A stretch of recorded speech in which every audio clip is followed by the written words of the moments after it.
All right, let's talk about a viral moment that got me very excited last week. So the creator is Nikali, Nikale Monroe on TikTok, and I'll put her tag here so that I can give her credit. And she's doing this fascinating social experiment that has gone viral.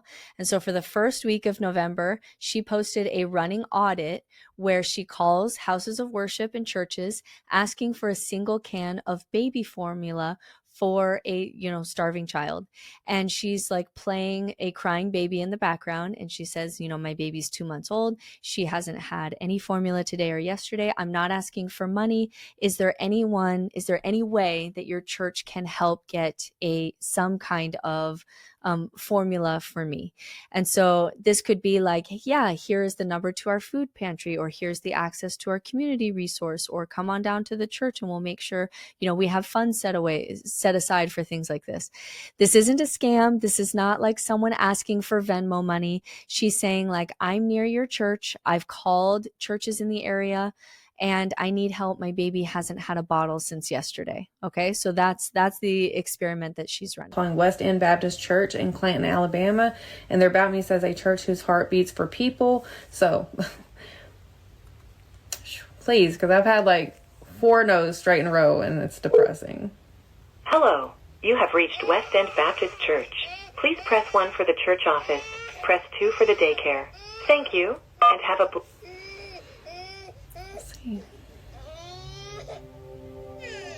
West End Baptist Church, this is Minky. Hi, I was calling to see if y'all by chance had any like baby formula. We do not. We don't keep anything like that on hand. You might could call DHR. Sometimes they have access to stuff like that they might could give you. Yeah, I already tried there. They don't have any either? No. Yeah, I've tried like everywhere. Everybody's telling me to call churches for help. Are y'all on WIC? Yeah, I've already tried to get on WIC and I can't get approved, so I'm just trying to see if there's any way like you all could just supply like a small can of baby formula. Yeah,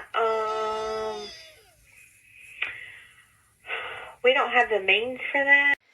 And last I checked, she was at 33 no's. The churches just said no to her asking for help with formula for her starving baby, and 9 yeses. Now, some churches said that their policy for help is only for members of their church, and they turned her down because she would say, I'm not a member of your church, but I am a local, which is just so hard to understand that even if you had a policy like that, like you can hear the baby crying in the background. Like that would be like, I just can't imagine saying that on a phone call. Like, no, you're not a member of our church. And so like, sorry, I'm not going to help you.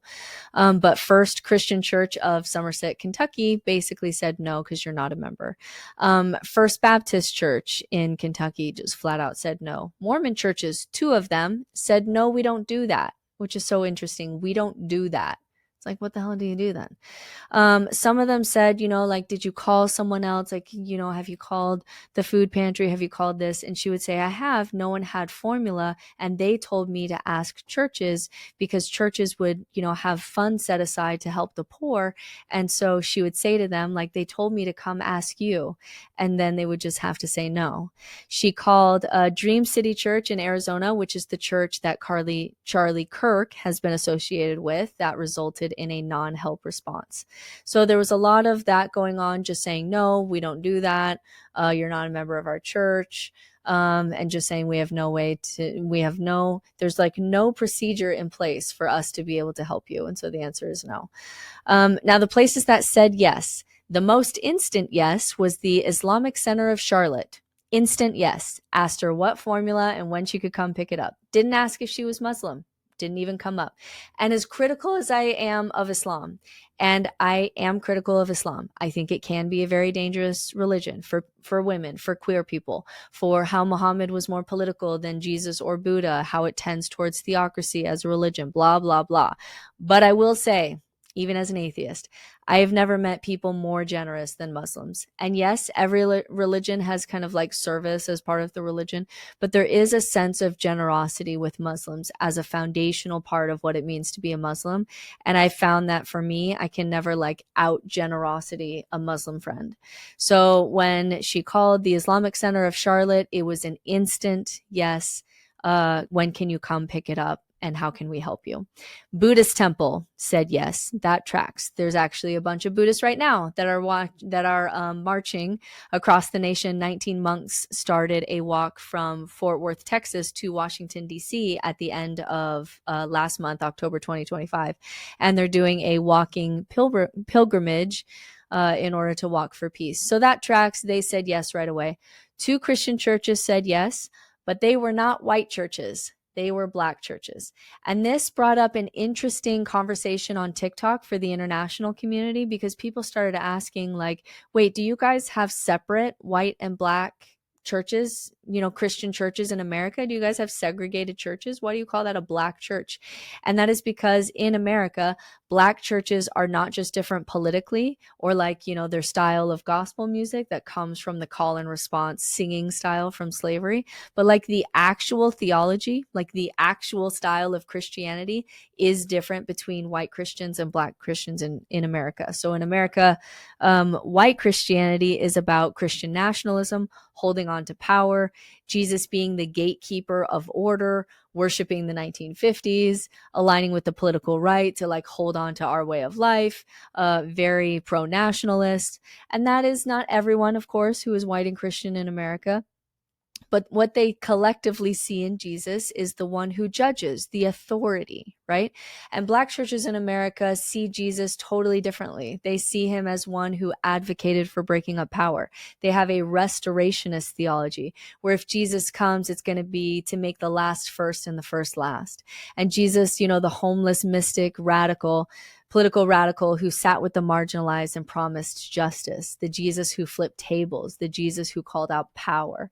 And so in that sense, Black churches in America not only vote historically on the left, especially Black women, but they also read the Bible entirely different. So it was an instant yes when someone needed formula from Black Christianity. And then someone who deserves a lot of credit was a guy who was a pastor. I think it was for a church called Heritage Hope Church of God, something like that. But he was like just personally willing to go get formula. Like maybe there wasn't a procedure in place, but I think it still counts. Like even if you don't have a way for your church to actually, help the poor, you don't have some kind of system in place, you're at least the kind of person like the bishop from Les Mis, who I just really love. You forgot your candlesticks. Like that's a real Christian. And he was basically just willing personally to go get formula. So most of the churches said no, but the Buddhists, Black churches, a mosque said yes, and a guy, who just didn't have a way to get her formula through the church, but at least acted like a Christian when you hear a baby crying that's starving. Like, are you for real? And so interesting things have been happening since then as these videos have gone viral. And so the fallout that has happened is the churches who said no got a lot of negative PR. And some of them even came out and made statements. And so some would say like, it's no one has taken full accountability, but they would say like, our receptionist knew it was a scam, which also like, how is asking for formula directly like a scam? And some people say, oh, like you asked for formula and then like you ask for money. Like, no, she wasn't asking for money and she was asking for formula directly. And if you're afraid of like reselling, then just like, take the top off to make sure that, there's not like a reselling market going on. And I don't know how this would be like a scam. Like the baby is crying. I just need some formula. I'll get there however I can. But I need formula. And the ones who said no would be like, oh, this lady lied. And here's a list of things that we've done in the community. This is a scam. Not one single church said, you know what, we could do better. we could do better. We had a hard look in the mirror because this thing going viral, and not a single one of the no's kind of went that direction. What they did is they would go on to their their community page. They would turn off Google reviews because everybody was reading negative comments about like, hey, this church doesn't help starving children and it's a pro-life church. And so they would all like turn off their comments. They all would turn off their Google reviews. And then like, the pastor would make some kind of statement and they would list all the good things that we do. And this is just a scam. And the lady lied and it's just to make us look bad, blah, blah, blah. Now, why this is interesting beyond the 40 churches that she called, because, certainly that's not enough for it to be really called a study, right? This is 40 random churches that she would just literally cold call. So why did this blow up now? And it's because of the timing. This should be the Super Bowl of the churches. The reason people are so upset about this, especially the white Christian churches, is because it's very clear they're not holding up their end of the deal. And that is starting to bother people because of how high grocery prices are and things like that. So the deal that we made with churches in America is you don't get taxed because you provide service to our communities. You're marrying people, you're burying people, you're feeding the poor, you're running soup kitchens, you're providing blankets in the winter, you're running addiction clinics, right? So this month where the government shutdown is affecting the most vulnerable, this is your time to shine. This is what your tax breaks are for. And then we find out, like with the Wall Street Journal, that the Mormon Church called their investment wing an auxiliary of the church, and not a single dollar goes to taxes, and not a single dollar goes to the poor or humanitarian aid. Not a single dollar. And so in the Mormon Church, even when they try to show their humanitarian aid, they count like their missionary hours as labor hours that have a monetary value, even though missionaries pay to go on a mission. But we're not even talking about like just the rich Mormon church. We're even just talking about just white Christian churches that said no. What is the point of you having a tax break? You're not living up to your end of the bargain. These churches are not providing the social safety net that they agreed to. And then when people start to struggle and they see the pastor who's getting all the tax breaks, and they see that the money even that they're giving to the church is actually not going to help people, that's when it starts to get ugly. That's when people start to lose credibility in religion. And so unlike in America, unlike hospitals or universities, churches are not required to publicly document how many people they serve, what program budgets are. And so we actually have no way of verifying that religions in America, specifically white Christianity, is of any public benefit at all. What's the public benefit of that is being delivered here? Because we called you when there was a baby starving. You're the pro-life, tax break, local, moral leadership, like leader in the area. Here's your time to shine. And they mostly said no. And so I don't want to oversell this because, maybe it's just a small viral moment, but this feels different to me. This feels a little bit like our sale of indulgences moment. So if I were to kind of draw the parallels here, beginning in the 11th century, the Catholic Church taught that sins, even after forgiveness, kind of incurred a punishment in purgatory. Now they've done away with purgatory because they changed their mind. And so indulgences were official documents issued by the church that could cancel that punishment. And they were at the beginning just granted for like pilgrimage or charity or acts of piety. But by the 15th, 16th century, they'd become monetized. So people could pay money to the church to secure an indulgence. And that would be a way to reduce suffering for themselves or deceased relatives in purgatory. And the logic was that the church was still mediating divine mercy, but it had become like a massive financial instrument, like the revenue funded grant projects like St. Peter's Basilica in Rome, and padded the political ambitions of church officials. So what you start to see, though, is if the people are struggling to eat and you see the church and these cathedrals draped in gold, that's when the power of the church starts to be questioned. And I do think that this is happening. The church is now seen as hoarding resources and claiming moral authority and failing to serve those in genuine need. And this led in part to Martin Luther and his rebellion. But if the people in general were not annoyed with the wealth of the church and their inability to help the poor, then it would have just been one grumpy theologian, just like, nailing his theses against the wall, and it would have been nothing. The reason that it was a movement is because the public collectively came to believe that the church is hoarding resources and they're not living up to their end of the bargain. You are claiming to be the moral authority and you are failing to serve those in genuine material need. And yet, there's pastors today that have private jets, and they would have, the equivalent of their private jets, big stone cathedrals or whatever.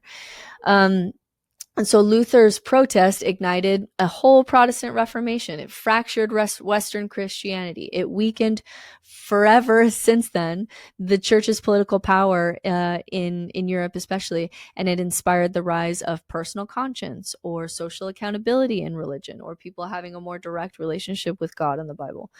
And so I feel like this is a moment. This is a moment where people, they're losing their SNAP benefits, or they're struggling to feed their families with cost of groceries.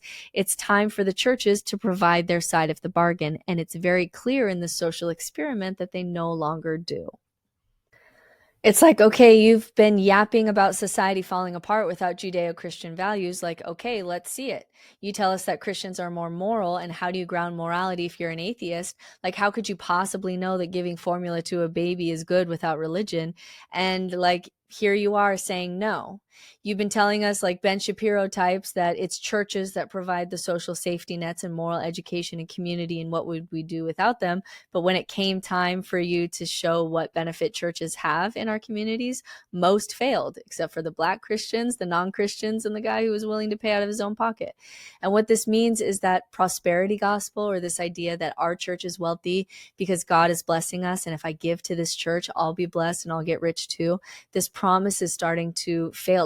Like we're starting to see collectively that these promises are falling short. And so the public perception of having money as a church and not helping is like we're starting to see that more as a moral corruption. Or even that you're not Christian. Like what are you doing to say no to a crying baby in the name of Jesus? Like, how could you possibly justify that? At the very least, you are not benefiting the community enough for you to pay no money in taxes. And so it's interesting what other countries have done in order to limit the power of churches to be able to get this kind of free money, essentially, and not have to provide any services. And other countries are way more advanced in being able to monitor this, whereas in America, like, you just sign up to be a church and you're tax free and you really don't have to do anything. But in like Bhutan, they had the Religious Organizations Act of 2007, and that requires all religions to register within like a regulatory body, and they have to disclose all their assets and their contributions and their expenditures. And so you could see the value that they have and what they give to the community in order to be able to register as a religion. Several European countries, homeschooling is either illegal or heavily restricted. So for example, in Germany, homeschooling for specific just religious reasons is illegal, or at least like extremely restricted, because the courts have upheld that it's the state's interest to make sure that your child has an education. Meaning in Germany, if you want to homeschool your children and you are very underqualified and you want to just teach your kids that the earth is 6,000 years old because it's your religious right, basically they say, as Germans, it is too costly as a society to raise children in that kind of religious bubble. It's going to cost society so much. So you actually aren't allowed to do that. You have to make sure that your kids have access to an education. In Australia, charitable organizations, including religious ones, need justification for exemption, and governments periodically will review whether exemptions are being properly used. In 2002, Norwegian authorities denied the Jehovah's Witnesses their kind of religious grant for 2021, and they had been receiving subsidies for like 30 years, but they lost their credibility as a religious community. It was revoked, which means they could not perform civil marriages, and you lost your entitlement to state funds. And so what this means is essentially Norway looked at Jehovah's Witnesses, and they had concerns over negative social control, especially shunning, and the violation of children's rights, like threatening with them with hell and things like that, saying like, we're not going to give you this, tax-free status when it seems like you're really causing some psychological damage with the way that you shun people. And so it's still being appealed in the courts and it's in litigation, but there's at least some way for religions to lose their tax exempt status if they're causing harm and not providing that you can see they're not providing anything for the community. In France, the Jehovah's Witnesses were denied their full tax exempt status, and they had to pay back taxes for a few years. And again, that's in the court systems as well, and is still in litigation and keeps getting appealed. So we may be a long way from genuine reform. Whenever there's a marriage between politics and religion, it's just such a powerful pairing that it takes a while to break up. But between the blue wave in voting, the Moms of Liberty lost every election that they backed. The voting in of Mamdani, the new book, Separation of Church and Hate, it's in my house. I'm reading it now. Republicans in office voting against Trump, this growing anger with the current climate, and churches very clearly not doing their part in what we agreed they would be tax exempt for. And then you combine that with like big hit pieces on churches like the one of the Mormon Church and their wealth. And then we have all the young women leaving Christianity, knowing that churches don't exist long term without the invisible labor of women. And it feels like something. I can feel it in my bones. I'm feeling a shift. And so this isn't just about like one viral video of like, a few phone calls. This is representing that there's a measurable collapse of public confidence in organized religion. And I do think that this is representing something bigger than just these few phone calls. Like there's something happening here. And Gallup data shows that church membership in the US fell below 50% for the first time in history. And trust in organized religion is now it's lower than trust in the Supreme Court, and it's lower than trust in public schools. And the younger generations, Gen Z especially, will cite the hypocrisy. They see the political entanglement. They see the lack of compassion as top reasons for leaving. So the same forces that once made the church powerful, wealth, authority, exclusivity, are driving people away, especially that younger generation. And so we've seen this cycle before. Every time religious power drifts too far from the suffering of ordinary people, the next generation will walk away, right? Like the sale of indulgences sparked the Reformation. Televangelist scandals hollowed out the 1980s megachurch boom and people started to leave. And now this kind of bureaucratic refusal to feed a hungry baby, it kind of marks, I think, another turning point of you've gotten so disconnected from the needs of ordinary people, and your money is going to things that are clearly immoral, that are just, political or greedy or whatever, that you no longer have the moral high ground. And so what I'm watching for is people feel like they cannot turn to their local church for community or morality or help.